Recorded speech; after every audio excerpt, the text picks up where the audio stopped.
Solidify!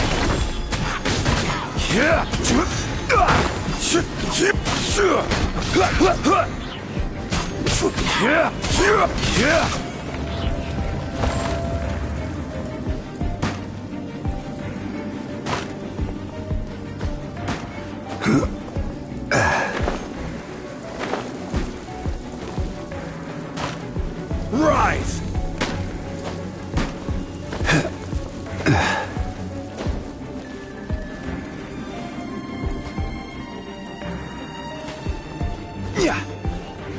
Crumble!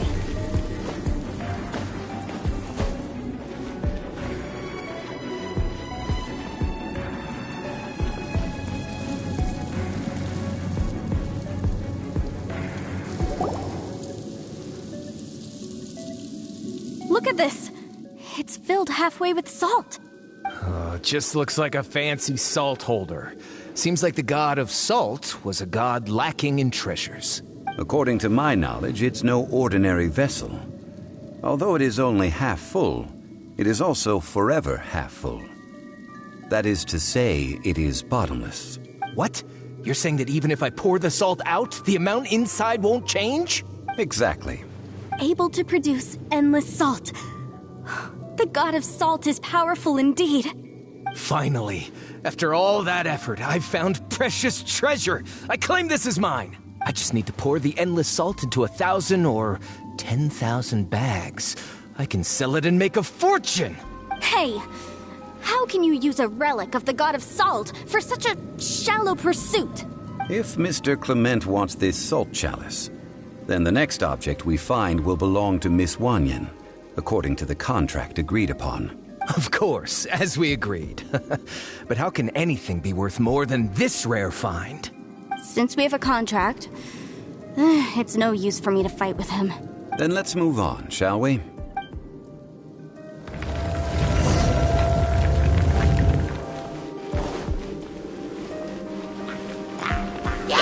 Stabilize!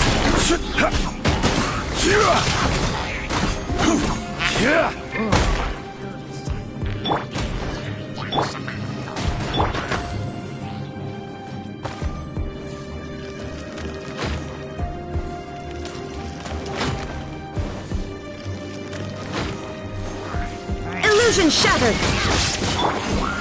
Allow me! I will have order!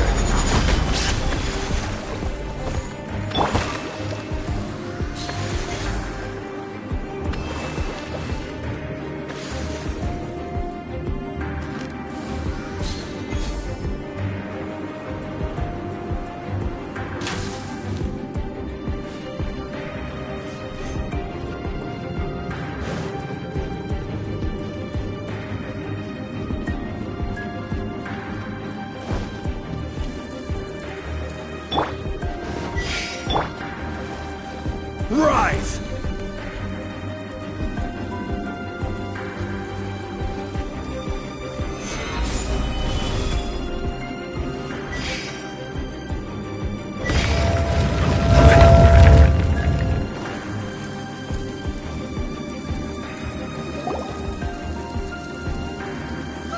Just a simple ruler. It doesn't look to be worth anything. This, if I remember correctly, this is some kind of measuring tool. Indeed. But the god of salt imbued it with another power. When you stick this ruler in the ground, the surrounding area will become covered in salt, much like a rising tide covers the earth. The deeper it is stuck in the ground, the more salt will appear. It is essentially a bumper harvest of salt. What? That's even better than the salt chalice! Well then, according to our contract, the salt ruler goes to Miss Wanyan. No, unacceptable. I paid for and organized this entire expedition. Why should I get the short end of the stick? And this girl has been useless. Why would she get anything? Oh boy, here we go again. So you are saying you want to break the contract?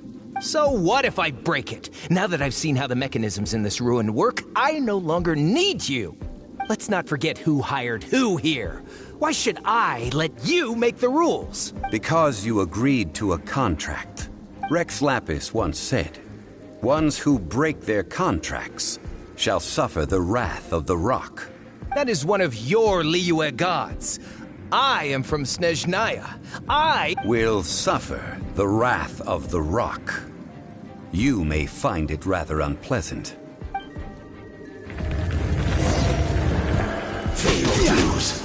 Crumble!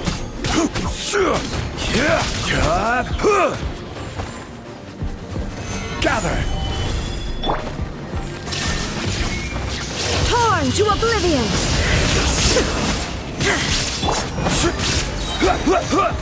Order guide you!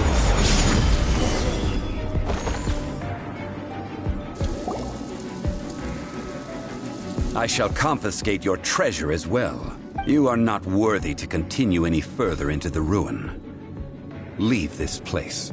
Oh, darn you! Just you wait.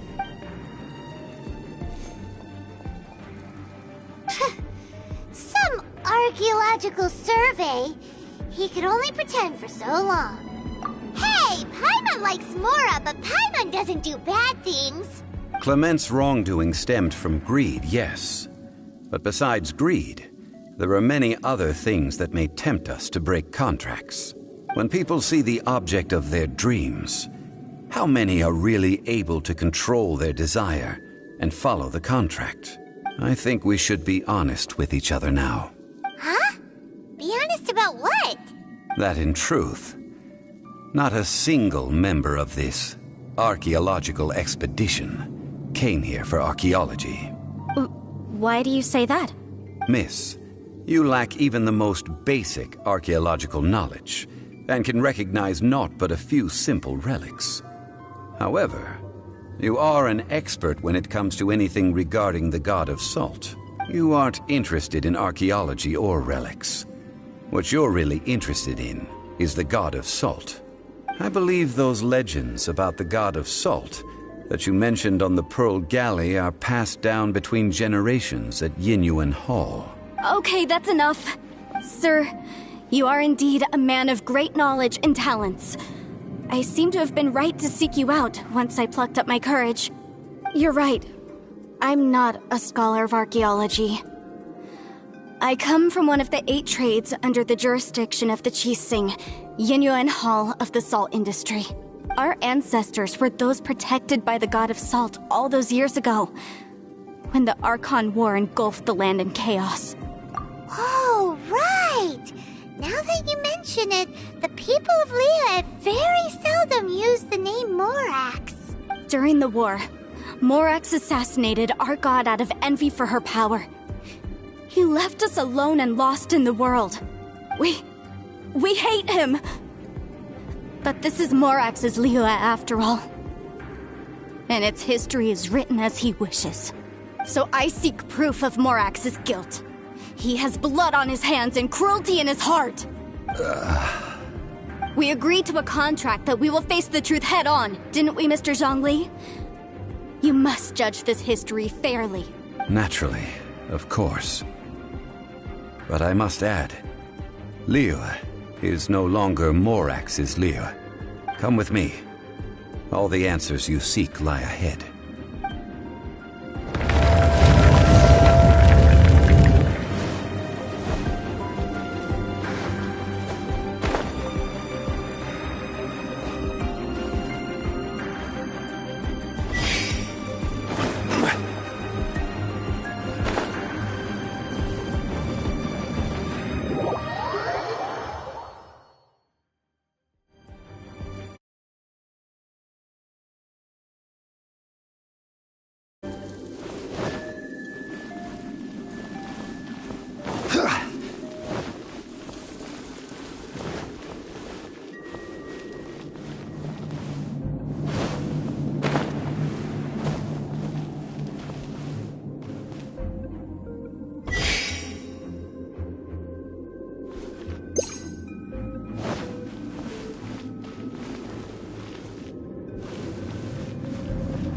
Rise!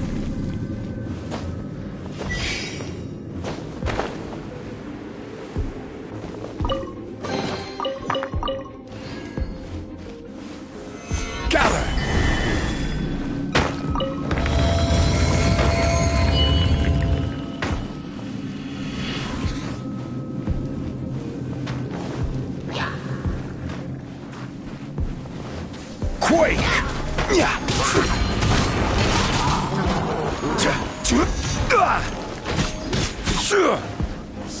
Stabilize. We're way behind schedule.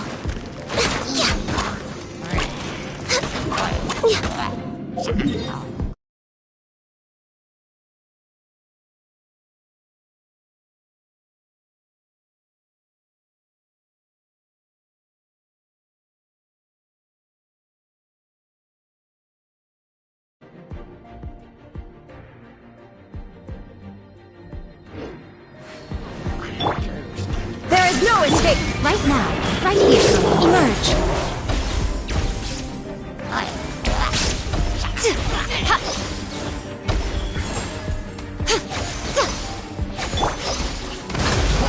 Illusion shattered! Right here, emerge.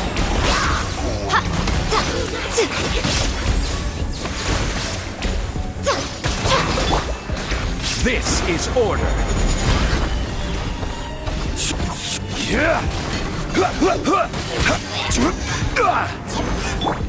A sight to behold. There is no escape!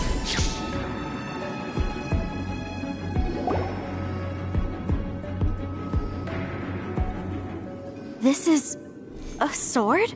Aha! It's a broken sword! This is proof! This proves that the God of Salt had to fight back against the evil Morax. But sadly, she was defeated. The power of this sword surely is much greater than that of the Salt Chalice and Salt Ruler. If we can repair the sword, then we can show the world the mighty power of the God of Salt. It does look like something left behind after being defeated in battle. 2 pieces of a broken sword. From an archaeological perspective, these are 2 separate relics. According to the contract, you can only claim one. Why? We were alternating claims to treasure, true. But Clement is no longer here. Yes, but the only one object per claim clause still holds true. You can't...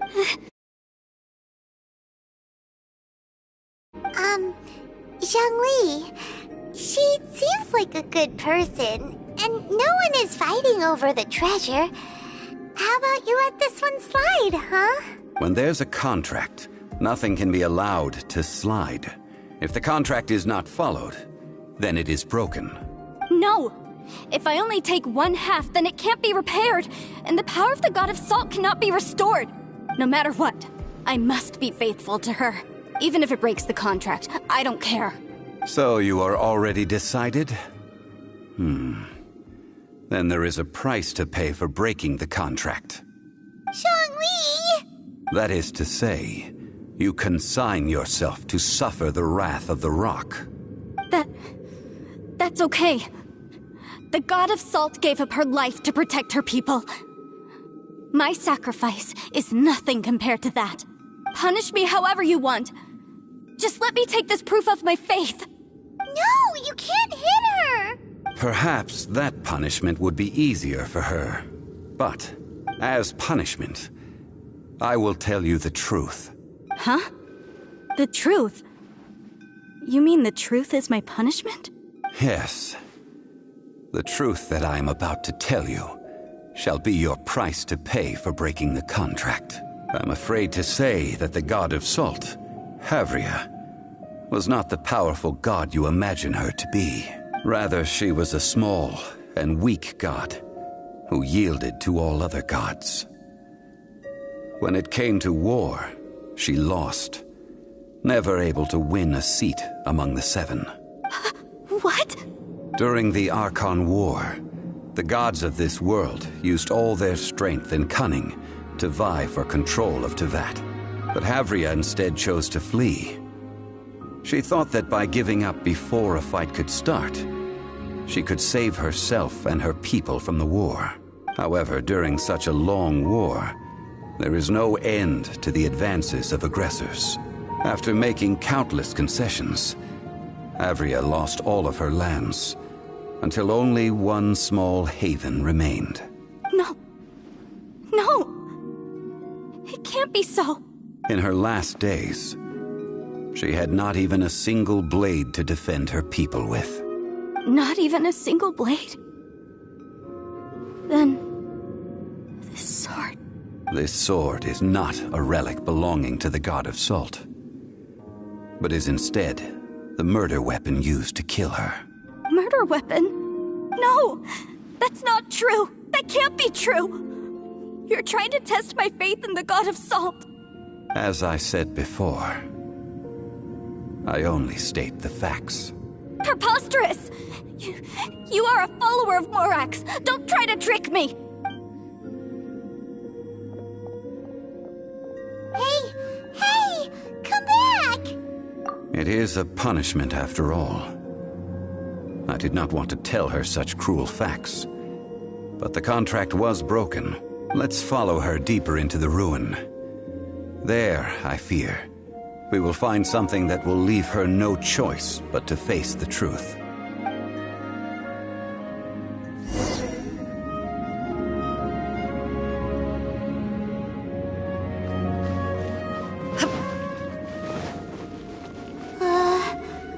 Are these statue thingies running? What will we find ahead? Salt and betrayal.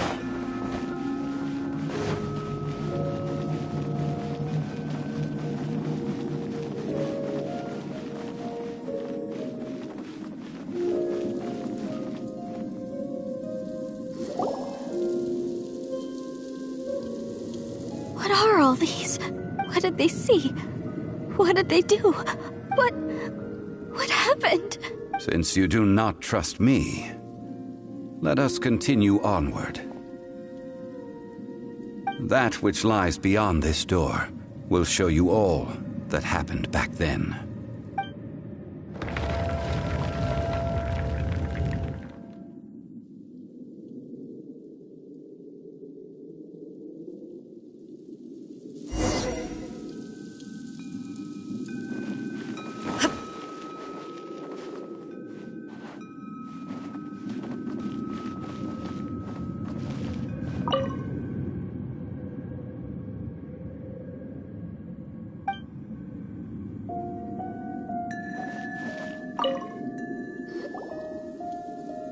This is the scene of the crime.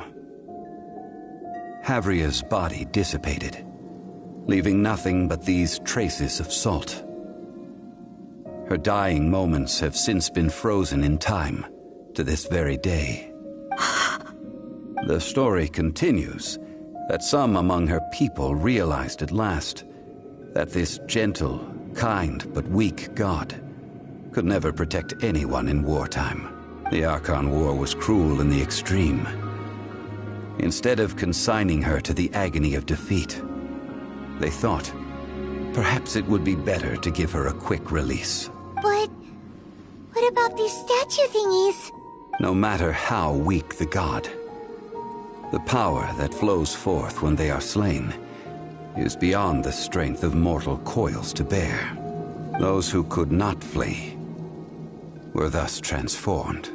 Those of her people who were untouched by this disaster left for Liyue, where they sought refuge with Rex Lapis.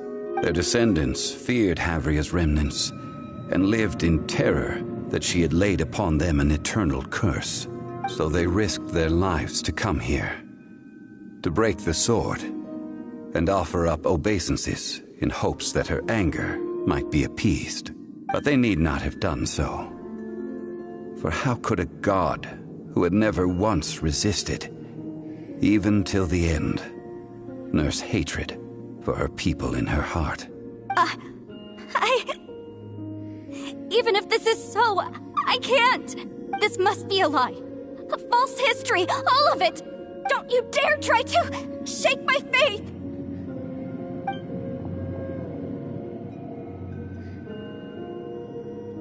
Yikes.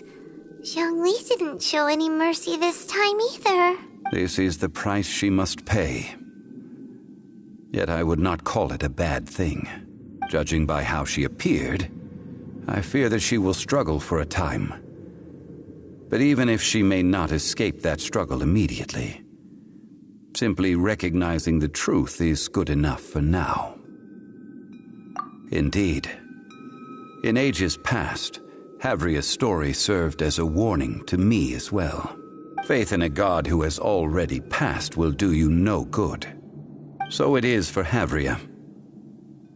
And so it is for Morax also. All right then. Now, would you like to accompany me in taking a trip to Guyonstone Forest? Huh? What do you want to do, Zhongli? Treading old ground, telling old stories. One cannot help but be reminded of old acquaintances.